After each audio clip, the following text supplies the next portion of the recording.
Nah, makanya kan kalau kita ini kaitkan dengan kemerdekaan, yang nilai-nilai yang ingin diperjuangkan itu adalah kita ingin mencapai persoalan keadilan sosial, makmur sejahtera, segala macam, itu kan menjadi sesuatu yang sangat sangat menyakitkan kalau kita melihat saat ini.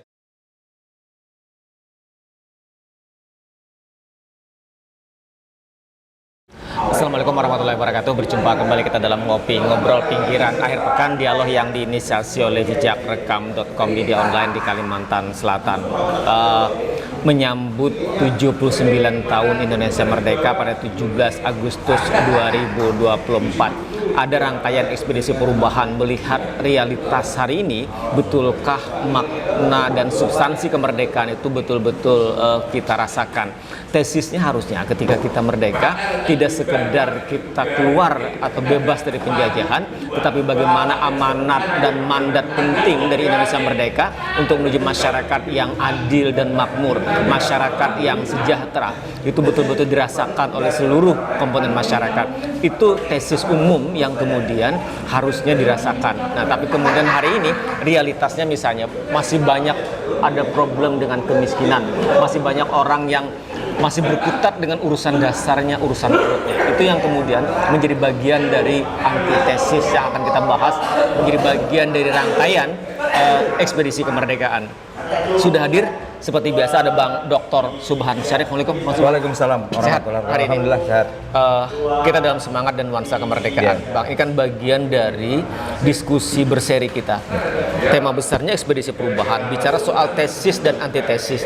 Tesisnya kan kalau kita merdeka itu kita menjadi menjadi negara yang independen, keluar dari penjajahan, kita tidak lagi dijajah, makmur sejahtera yang menjadi amanat kemerdekaan itu kan dirasakan. Nah, pertanyaannya hari ini, betulkah itu terjadi?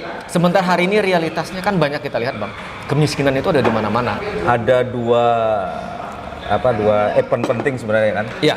Pertama kemarin tahun baru 1446 Hijriah. Nah, Muharram 1 Muharram ya. Jadi hijrah itu bagian penting dalam perjalanan era di masa Rasulullah. Nah, kemudian bulan Agustus ini kita akan menyambut Hari Kemerdekaan. Hari Kemerdekaan yang merupakan langkah dasar, langkah awal pada saat Indonesia untuk mulai menata dirinya secara misalnya independen. Nah, lalu yang jadi persoalan kita sekarang ini kan setelah 79 tahun kan, sebenarnya kita diskusi ini kan setiap tahun nih sebenarnya mengenai kemerdekaan ini. Nah, setelah 79 tahun kita merdeka ini, maka kalau kita tadi bicara persoalan kemiskinan, memang menjadi persoalan yang sangat krusial ketika usia kita sudah 79 tahun. Dan ketika berbagai misalnya aset sumber daya yang dimiliki Indonesia itu sudah sedemikian masif dan sedemikian banyak yang dieksploitasi dan dijadikan sebagai sumber pemasukan di dalam menjalankan negara, di dalam bernegara. Nah, tapi kan yang paling kita sangat misalnya mencermati yang ada ini adalah bahwa pertanyaan besarnya itu kok selama 79 tahun kemudian dengan berbagai misalnya eksploitasi sebagai berbagai sumber daya yang dimiliki, tapi persoalan kemiskinan itu selalu tidak pernah bisa mencapai titik yang misalnya kita tadi mencapai makmur sejahtera. Nah, misalnya kan kalau kita melihat di data yang di tahun 2023-24, kemiskinan kita tuh kan kisarannya sekitar 9,3% kalau tidak salah dari jumlah penduduk yang ada ini kan. Jadi kira-kira 25 jutaan mungkin ya, kurang lebih seperti itulah. Nah, memang ini menjadi sesuatu yang cukup agak menjadi tanda tanya ketika misalnya ada semacam salah satu indikator yang menyatakan bahwa tingkat kemiskinan itu salah satunya, banyak kan sebenarnya nih yang melihat kemiskinan dari beberapa indikator, tapi ada yang menyatakan bahwa indikatornya itu adalah kemampuan pengeluaran seseorang yang setiap bulannya tuh berada kisarannya tuh di sekitar 550.000 kalau tidak salah itu kan. Artinya satu harinya kurang dari 20.000. Artinya kan 550.000 per bulan per orang. kapita gitu, per kapita itu kan. Nah, kalau kita menghitung nih tadi kan, misalnya kita kan mengimplementasikan atau mengkaitkannya dengan fakta kehidupan, pertanyaan mendasarnya itu kira-kira bisakah orang itu hidup dengan misalnya 20.000 aja sudah per bulan? Karena kan artinya 20.000 per hari. 20.000 per hari. Nah, kalau 20.000 per hari berarti dia 600.000 per bulan. Nah, itu kan berarti dia sudah bebas dari kemiskinan kan? Nah, pertanyaan mendasar kita tuh dengan misalnya pengeluaran mereka sebanyak 20.000 per hari. Sebenarnya ini masuk akal nggak gitu kan? Kira-kira orang bisa makan apa dari 20.000? Orang bisa belanja beras, belanja apa? Belanja misalnya pangan dan lainnya, kebutuhan pokok aja dah. Cukup nggak kira-kira 550.000 per hari itu? Kan jadi sesuatu yang menurut kita sangat memprihatin, sangat perlu untuk diteliti lagi. Misalnya gini, beras itu sekarang untuk yang cukup bagus dimakan itu kan kisarannya kan sekitar 10 sampai 12.000 dah. Nah, kalau mereka itu misalnya makannya per bulan misalnya menghabiskan sekitar berapa 20 liter. Nah, berarti 20 kali Berarti 200 sampai 240.000. nah, iya itu kan habis di beras deh. Sekarang makan dia apa? Telur. Harga telur berapa? Sehari misalnya dia makan 2 aja. Kemudian kebutuhan rumah dan lain sebagainya. Jadi ini kan sangat tidak rasional sebenarnya. Nah, kemudian yang sisi lainnya ini agak menarik juga kan. Sisi lainnya saya pernah baca di salah satu media itu kalau tidak salah di Kompas apa gitu ya. Di portal lah gitu. Itu menyatakan bahwa Indonesia sejak 2023 itu masuk dalam negara yang berpenghasilan menengah lah, masuk negara menengah.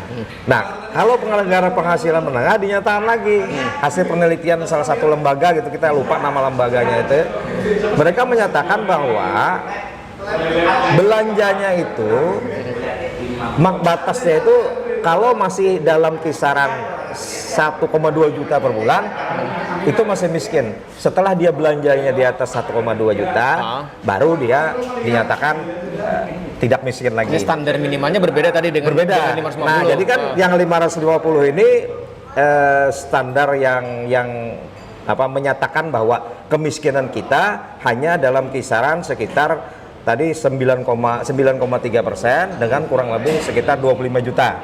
Tapi sisi lain pada saat 2023 Indonesia dikategorikan sebagai negara yang berpenghasilan menengah. Nah, untuk menengah itu tadi standar untuk menghitung kemiskinan itu sekitar 1,2 juta harusnya per bulan. Nah, artinya kan ini terjadi kalau 1,2 juta kan berarti mereka sekitar 40.000 ya. 40.000 per hari ya. 40.000 per hari. 40.000 per hari. Nah, kita juga membayangkan kan 40.000 per hari itu belanja mereka itu kira-kira itu cukup nggak makannya untuk misalnya sehari dalam misalnya makan sehari 3 kali. Iya. Kan kita misalnya masuk ke warung warteg aja juga misalnya. Warteg itu minimal kita menghabiskan makan misalnya kita kemudian belanja di sana, minum teh, kemudian makan nasi yang inilah. Kita paling tidak habis 12.000, 10 sampai 12.000 lah sekali gitu kan. Kalau 2 kali berarti 20 sekian ribu kan. Nah, sisanya dia sewa rumah, bayar listrik segala macam. Nah, jadi kan masih menderita tanya juga kalau dia 40.000 per itu tadi. Nah, jadi dengan dasar inilah sebenarnya ada yang memang harus kita buka lagi. Apakah misalnya ini sesuatu yang memang misalnya rasional menentukan indikator itu tadi atau memang ini memang misalnya sesuatu yang memang pantas untuk kita yang pantas untuk dijadikan indikator. Sebagai nah, karena begini, kan kalau kita kaitkan lagi dengan misal standar upah minimum regional. Nah, kalau upah minimum regional, upah minimum itu kan berarti paling minimal yang mereka dapatkan setiap hari yang dasar perhitungannya dan dengan pemenuhan kebutuhan mereka. Ya, biasanya berdasarkan KHL, kebutuhan hidup layak. Ya, kebutuhan layak kan. Nah, kalau di kita kan kurang lebih 3 juta ya. Ya, 3,2. Nah, Kalimantan Selatan 3,2. Artinya kalau 3,2 dengan kebutuhan yang minimal tadi, berarti mereka pendapatannya tuh kan sekitar 100.000 lebih kan sehari. Nah, 100.000 sehari. Jadi ini kan ada persepsi indikator beda lagi kan. Nalar kita kan kalau kita berlogika, artinya kalau orang tadi dikatakan upah minimumnya itu adalah hanya sebatas yang tadi 3 jutaan, artinya bila mereka mendapatkan di bawah minimum, itu masuk apa namanya kan? Tadi ada yang 20.000, ada yang sekitar 40.000. Jadi 20.000, 40.000, kemudian 100.000. Ya, kemudian Jadi 100.000. Jadi gapnya ini jaraknya jauh. Jaraknya terlalu jauh. Padahal kalau kita memainkan hanya melihat satu indikator aja, misalnya kita memainkan hanya satu UMR aja kan. Nah, kalau yang namanya minimum kan berarti terendah paling rendah tuh. Kalau di bawah minimum lagi, apa lagi kan? Ini sangat minimal. Sangat di bawah itu kan berarti sangat minimalis apalah namanya itu kan. Artinya kalau kita minimumnya sudah kita tentukan 100.000 per hari dengan standar layak, maka kalau dia misalnya berada di bawah 1,2 juta pohon sebenarnya bisa termasuk jadi tanda tanya juga kan artinya. Nah, jadi dengan dasar itu Pak Rasidi, memang kita perlu melihat lebih jauh lagi mengenai tadi. Jangan-jangan kalau kita mengacu ke UMR itu tadi, maka penduduk kita yang hidup pendapatannya belum layak itu mungkin sangat banyak sekali. Kalau kita kaitkan Jadi kalau kita menggunakan angka upah minimum, angkanya jangan-jangan lebih bengkak lagi, lebih besar lagi kan? Karena kalau kita melihat tadi belanja 500.000, 550.000, kemudian ditingkatkan menjadi 1,2 juta kalau dia masuk kategori tadi negara berpenghasilan menengah misalnya seperti itu. Tetapi lepas seperti itu, di kondisi yang paling memprihatinkan pun seperti ini kan. Yang kita tuh harus hati-hati kalau kita bicara persoalan kemerdekaan ini kan, memang sebagian kan menyatakan bahwa kita sudah merdeka karena kita sudah bebas dari bla bla bla segala macam lah. Tapi kan yang harus kita pikirkan kan kemampuan kita kan. Nah, misal kita berbicara sumber daya alam. Kita kan kalau kita masuk ke Kalimantan misalnya, Kalimantan Selatan atau Kalimantan lah. Kalimantan ini kan sebenarnya salah satu daerah yang memberikan nilai tambah luar biasa bagi kemampuan Indonesia sama dengan Papua segala dan negara lain lah yang memiliki sumber daya alam yang memang membuat mereka menjadi sumber pendapatan. Nah, tapi kan pendapatan ini semua kan dilakukan dengan mengambil dari alam. Nah, mengambil sumber daya yang sangat sulit untuk diperbarukan. Perlu ratusan tahun, bahkan ribuan tahun untuk misalnya mengembalikan itu tadi. Kalau ini habis, apalagi kan? Nah, kita punya sejarah. Kayu habis. Kita kan kalau belajar sejarah, makanya kan kita ini kan termasuk, mohon maaf nih, termasuk termasuk bodoh lah sebenarnya kan. Coba kita pikirkan, mulai kita era dulu kan kita punya minyak. Dari kita misalnya menjadi negara yang masuk dalam kelompok OPEC, sehingga sekarang tidak masuk lagi ke situ, bahkan menjadi negara yang membutuhkan bantuan minyak dari kebutuhan kita kan harus disuplai dari luar kan, ini minyak. Kemudian kita pernah kayu kita tuh luar biasa loh. Bahkan kalau kita bicara kayu, begitu banyak konglomerat yang ada di negeri ini, yang awal karirnya itu adalah mengeksploitasi kayu. Sehingga mereka menjadi konglomerat yang luar biasa yang sampai sekarang menguasai negeri ini. Sisa-sisa keperkasaan kayu itu kan bisa kita lihat di sepanjang aliran Barito. Yang jadi pertanyaan besarnya kita ini, masyarakat dan rakyat yang ada di Kalimantan itu bagaimana hidupnya? Ya. Nah, ini dari ini tadi kan belum lagi kita bicara rotan, belum lagi kita bicara misalnya yang terakhir ini kan tambah batu bara lah. Nah, plus sawit. Kita mungkin sawit, kita kepinggir, kita masuk batu bara dulu. Batu bara itu kan sesuatu yang sangat luar biasa yang membuat Kalsel aja misalnya menjadi daerah yang tingkat penghasilannya tinggi segala macam kan dari sektor ini kan. Tapi persoalannya adalah sampai sejauh mana pendapatan dari sektor ini berefek kepada kondisi daerah. Nah, kita setiap tahun kebanjiran daerah-daerah tertentu kan, misalnya Barabe dan sebagainya. Belum lagi kebakaran hutan dan lain sebagainya. Apalagi kita kondisi kemiskinan di Kalsel juga berada di kisaran 3-4% kan. Nah, jadi ini kan sesuatu yang membuat kita tuh nalar kita ini kan berpikir nih kan, ini kira-kira manfaat dari apa yang telah selama 79 tahun kita angankan, ternyata yang diterima masyarakat kita kan kemiskinan bertambah. Kemudian tadi bayangkan hanya ditentukan dengan 550 pengeluaran. Kalau dinaikkan lagi kan akan banyak penduduk kita yang miskin kan. Nah, jadi dengan dasar ini memang ada antitesis kita terhadap tesis yang menyatakan bahwa kita ini sudah merdeka, kita ini sudah maju dan bla bla berbagai macamnya, itu akhirnya menjadi sesuatu yang memang harus diuji lagi. Nah, salah satu ujian ini adalah untuk menguji itu adalah ternyata fakta yang terjadi di masyarakat seperti apa misalnya kan. Nah, padahal kalau kita melihat, misalnya kita ambil aja sih, kita ngambil paling mudah, kita ambil perbandingan tuh Brunei yang kecil misalnya kan. Brunei itu kan kalau kita ambil dalam Pulau Kalimantan, dia hanya setitik kecil yang ada di Pulau Kalimantan, ya kan? Tapi mereka lebih makmur. Alasan kan memang ada yang beragu, kan masyarakat kita kan lebih banyak segala macam. Ini kan tapi kan kalau kita bicara masyarakat kita lebih banyak, kemudian negara kita lebih luas dan sumber daya alamnya kan lebih banyak lagi. Harusnya gitu. Nah, lalu kemudian ini kita kaitkan misalnya dengan kondisi misalnya katakanlah bagaimana orang-orang kaya yang ada di negeri ini. Misalnya saya baru membuka tadi, ada salah satu pengusaha menurut Rocky Gerung nih ya. Saya melihat tadi satu pengusaha yang ada yang bisa dia menjadi donatur untuk beberapa pilkada. Bahkan kan bahasanya tuh lumayan lah, menjadi beternak beternak titik seperti itu. Ini kan sesuatu yang sebenarnya membuat kita itu menjadi bertanya-tanya, kok sampai sekaya itu gitu loh. Dan kita bisa menyadari kan, banyak kan pengusaha-pengusaha yang di Kalimantan ini yang kayanya luar biasa kan. Nah, sisi lain, daerah yang mereka mengeksploitasi kekayaannya itu, coba lihat masyarakatnya, coba lihat kondisi lingkungannya, coba buka misalnya katakanlah bagaimana setiap kondisi permukiman warga segala macam. Nah, kita ekspedisi Batang Banyu kan melihat kan bagaimana lalu larangnya tongkang yang mengangkut kekayaan alam yang ada di kawasan tersebut, tapi lingkungan di sekitar kawasan itu yang kita lalui kan sangat memprihatinkan. Rumahnya masih seperti itu, kemudian penghidupan masyarakatnya, sanitasi, bahkan ada rumah yang tidak punya jendela segala macam. Jadi seperti apa?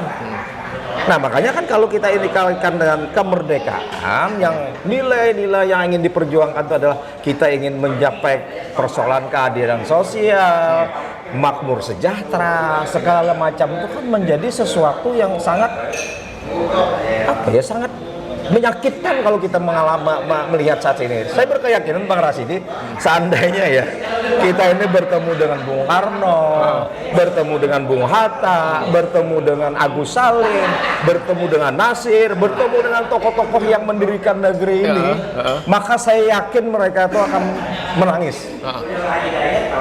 Betul. Karena tidak seperti ini yang diinginkan mereka.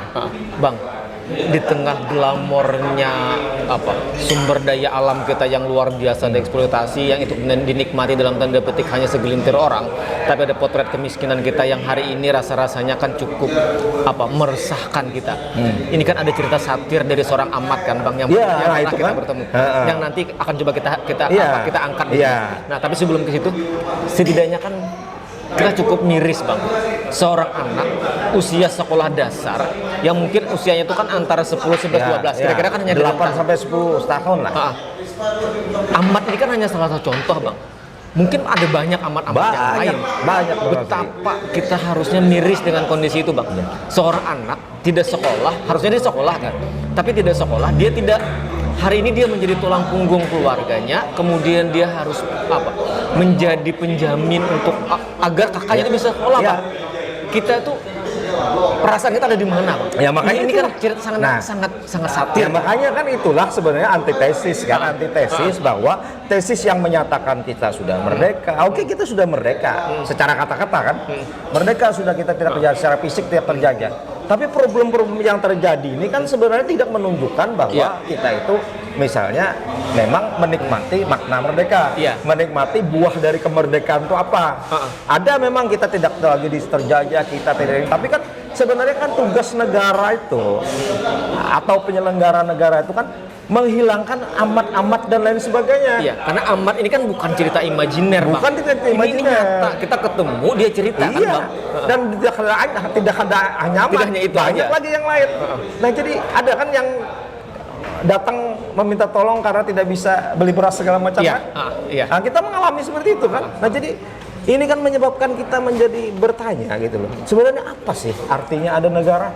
Apa sih misalnya artinya ada, mohon maaf, adanya presiden, adanya gubernur, adanya misalnya bupati, wali kota, DPR segala macam, kalau misal tidak mampu untuk mengatasi persoalan-persoalan itu. Nah, apa artinya misalnya ada hukum segala macam, aturan misalnya mengenai pengelolaan sumber daya alam, pengelolaan lingkungan, pengelolaan dan lahan dan sebagainya, kalau ternyata misalnya ini tidak diperuntukkan untuk misalnya mensejahterakan masyarakat, memberikan adil makmur sejahtera itu tadi. Nah, padahal kita Bang Rasidi ya, kalau melihat, kita kan banyak nih belajar kasus di era sekarang nih kan, bagaimana kasus Rempang, bagaimana misalnya kasus yang di Kalimantan Tengah, yang sawit itu, kemudian bagaimana kasus yang terakhir nih kan misalnya kasusnya siapa, si Peggy, iya. Kasusnya siapa lagi yang anak-anak yang dibunuh yang dianggap sebagai apa, geng motor apa, Apip ya? Ya, Apip dan lain sebagainya. Bagaimana misalnya orang mencuri ayam dengan bla bla blanya dihukum dengan tegas, tapi sisi lain koruptor yang menghabiskan duit negara begitu banyak, mudahnya mereka ini. Nah, kalau ini kita kaitkan dengan Tempo dulu, kan Bang Nasir, kita harus ingat sejarah ya, bahwa asal muasalnya penjajah itu muncul karena kan diawali oleh POC kan. Nah, POC itu kan sebenarnya kelompok dagang atau kelompok usaha-usaha yang di luar yang ingin berdagang dan mengeksploitasi atau membeli apa hasil dari sebuah negara, sebuah daerah. Di Nusantara dulu kan. Nah, awalnya kan mereka memang kan melakukan pendekatannya dengan jual beli. Jadi motifnya motif dagang. Motif dagang dulu kan, bisnis lah. Kemudian setelah itu melakukan pendekatan kepada penguasa. Mereka berikan misalnya berbagai hadiah, berbagai macam-macam kepada pengusaha untuk mendapatkan kemudahan Kemudian pengusaha ini diajak berpartner. Untuk misalnya katanya saudaranya raja atau apa diajak berpartner. Oh, ini seperti ini diberi kekuasaan untuk mengelola segala. Ini kan makin jadi deh. Setelah ini jadi, lalu mereka berpikir ini kayaknya harus kita makan, kita jadikan terjajah lagi kan. Jangan-jangan model itu hari ini dijalankan lagi. Jadi kan awal penjajahan kan, begitu awal penjajahan terjadi, metode berikutnya oleh penjajah ini bagaimana melakukan pecah belah. Kemudian bagaimana salah satunya misalnya muncullah istilah kenil kan. Kenil itu kan tentara dari orang Indonesia, Nusantara, Indonesia belum ada kan. Orang di Nusantara yang mereka jadikan tentara yang memerangi saudaranya sendiri. Nah, kemudian itu selalu dipegang seperti itu, dan dampaknya apa yang terjadi? Akhirnya sesama sebangsa dan setanah saling makan. Nah, kalau kita lihat seperti ini kan begitu juga yang terjadi. Bagaimana misalnya kekuatan penguasa kemudian bisa mengatur pengusaha bisa mengatur penguasa, bisa mengatur tadi aparat dan sebagainya. Ini kan sesuatu yang kita saksikan nih. Nah, lalu kita harus waspada, ini jangan-jangan ini kan mulai muncul model-model ala penjajahan seperti era dulu lagi kan, gaya-gayanya ke arah situ. Nah, pada saat ini semakin menguat, apalagi tadi disampaikan bahwa ada pengusaha atau mungkin oligarki yang mampu menjadikan seseorang untuk menjadi penguasa suatu wilayah, kemudian bisa merekomendasikan atau mendorong seseorang menjadi pejabat, mungkin bahkan kan di tingkat misalnya pejabat di yang terkait dengan lembaga hukum dan sebagainya. Nah, ini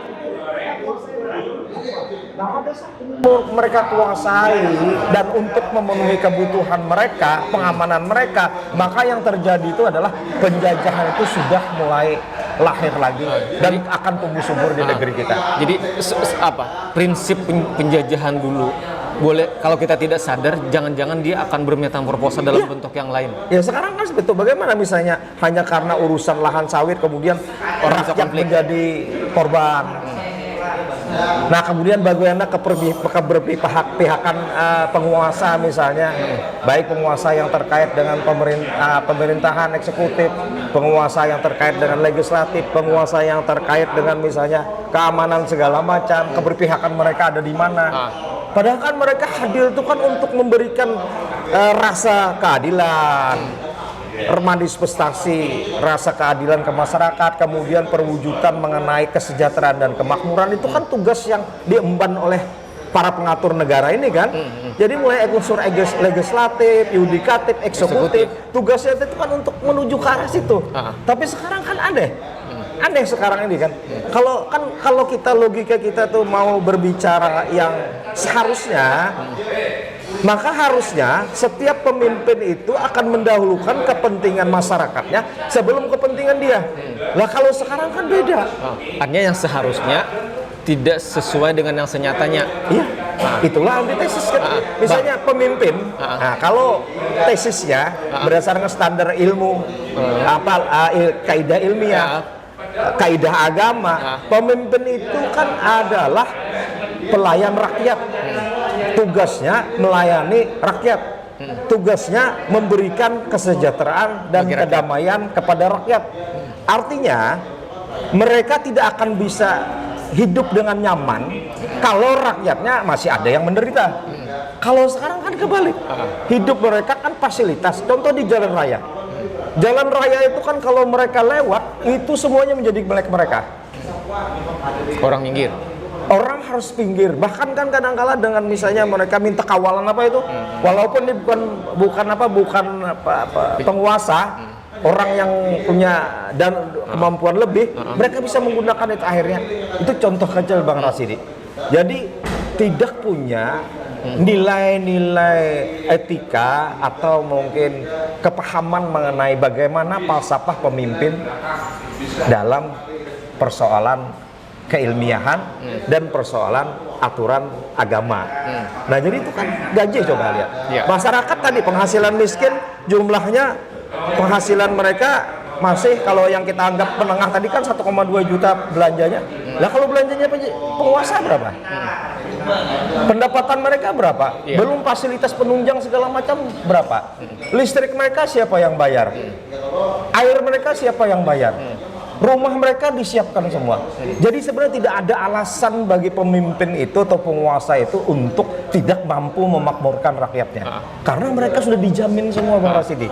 Bang, terakhir, artinya 17 Agustus, 79 tahun Indonesia Merdeka harusnya menjadi titik penting untuk kemudian kita melakukan kontemplasi, melakukan perenungan bagaimana sesungguhnya tujuan bernegara itu. Betulkah hari ini? Lagi-lagi pertanyaan besarnya adalah apakah kita sudah merdeka secara makna dan esensi? Itu yang kemudian harusnya kita gugat, kita pertanyakan lagi kan. Jadi kita kan sebenarnya bicara merdeka itu tidak lagi bicara dalam tataran yang seperti yang biasanya. Karena kan tugas kita itu sebenarnya kita merdeka 79 tahun. Harusnya pada saat kita awal merdeka tuh katakanlah kita 10% aja yang hidup dengan nyaman, maka setiap periode itu harus merubah itu tadi. Nah, kita 79 tahun merdeka, harusnya kita paling tidak tinggal kemiskinan tuh kisarannya 1-2%. Sisi lain, tantangan kita ini adalah persoalan sumber daya yang kita miliki itu kan semakin menipis. Nah, pada saat kita menipis dan kita tidak seperti dulu lagi, artinya kemiskinan tetap ada, tapi kemampuan semakin berkurang. Itu menjadi problem pada saat kita ke depan. Makanya sebelum itu terjadi, kita harus sadar dengan kondisi hari ini. Itu yang kemudian harusnya kita lakukan. Oke, terima kasih Bang Subhan. Setidaknya ini kan menjadi bagian untuk kita merenung bagaimana makna kemerdekaan kalau kita bicara ekspedisi perubahan, membandingkan antara tesis dan antitesis. Yang jadi kan dan tidak sama seperti Bang Razi, kita harus luruskan ya. Tugas kita itu bukan melihat yang baik. Kalau yang baik itu memang kewajiban sudah. Artinya negara, kemudian pemerintah, kemudian pejabat dan lain sebagainya menjadikan sebuah kondisi itu menjadi baik itu sesuatu yang biasa karena tugas. Tapi yang kita harus lakukan ini yang belum baik, yang masih tertinggalkan, yang masih miskin dan masih belum mendapat keadilan, disitulah sebenarnya kita harus melihat. Nah, jadi tugas kita tuh mengingatkan mereka, ini loh yang Anda harus lihat, karena inilah yang sebenarnya harus Anda perbaiki, bukan memakmurkan yang sudah makmur, tapi harus mengatasi. Jadi kita mengembalikan ke situ sesungguhnya poinnya. Marwahnya harus seperti itu. Baik, terima kasih Bang Subhan atas waktunya dan diskusi kita kali ini. Demikian tentu sudah kebersamaan kita dalam ngopi kali ini, ngobrol pinggiran akhir pekan, dialog yang diinisiasi oleh Jak Rekam bicara tentang ekspedisi perubahan. Terima kasih. Wassalamualaikum warahmatullahi wabarakatuh. Waalaikumsalam warahmatullahi wabarakatuh.